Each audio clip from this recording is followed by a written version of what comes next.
So on the right hand drive car, you come down here, you're going to take off this panel by just giving it a quick pull, and there's a couple of clips there.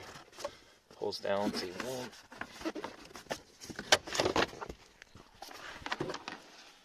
So you can see the couple of clips. There. Two more. That one pulls slightly down. A little bit difficult to see there. That one pulls out of that hole there. Comes off pretty handy. I'm going to pull the carpet down a little bit. And the pollen filter is just right in under the glove box here. There's 3 little tabs holding it on. You just kind of pull them back.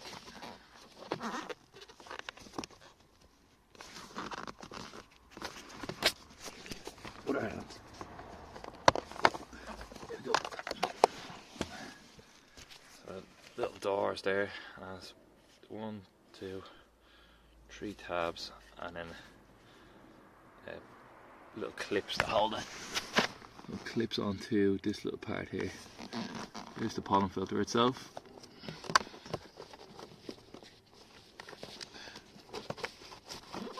A little bit tight, but not too bad.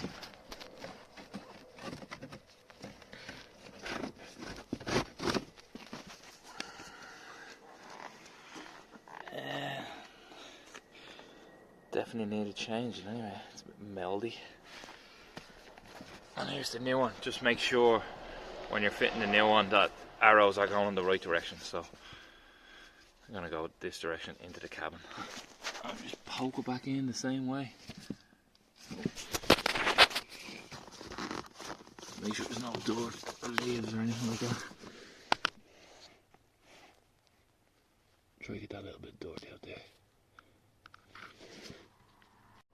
And just when it's going back together, just make sure the little tabs sit in on the tray of them.